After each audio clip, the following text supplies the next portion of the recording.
Bum bum bum bum bum bum bum bum bum bum bum bum.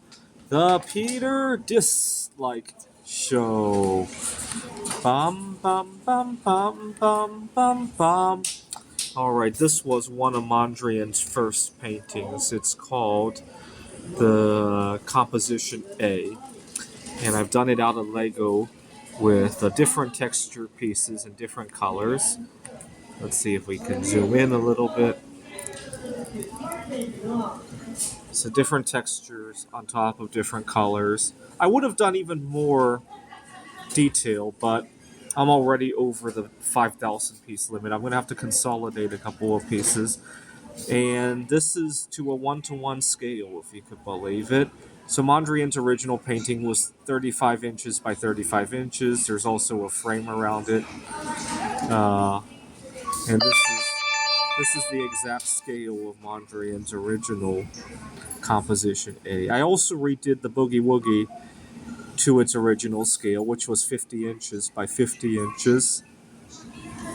And it's got 5,000 pieces. Lego Ideas puts a limit of 5,000 pieces per build. And there it is. Different textured pieces.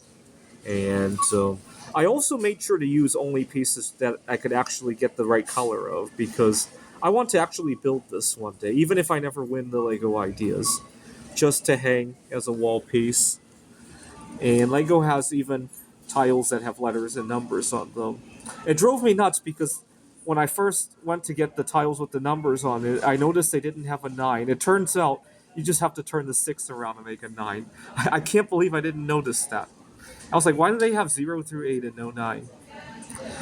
And a little bit of a fun fact, the Boogie Woogie in 1945, when Mondrian completed it, sold for $800. If Lego is to release this set, I would suggest a price of $800. Sounds about right for the number of pieces. Right now, if you were to order these pieces individually, they would total 4,600 something. What I'm thinking of doing is the base plates and the frame pieces are not hard to get. I'll probably buy those first, and then I'll go to my favorite used Lego store and look for pieces as they come and just put them piece by piece up. I could probably get a steal that way. Might not get the exact same pieces, but that's the fun of art, right? I also thought about another abstract art idea that I could do. What if you randomly put Legos together, right? So, for example, imagine you had a large 55-gallon drum full of Lego bricks and you shook the drum until the Legos coagulated together in some way, right? I wonder if that will make anything, right? It's kind of like growing a crystal, except instead of molten metal, you have Lego pieces are flowing with each other and then being forced into a solid piece, right? I wonder what that would. I gotta do that at some point, right?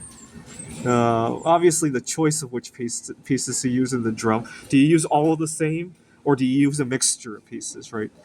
So, for example, when you grow metal crystals, usually pure metals do better than alloys of metals, right? I wonder if that translates into the Legos as well, right?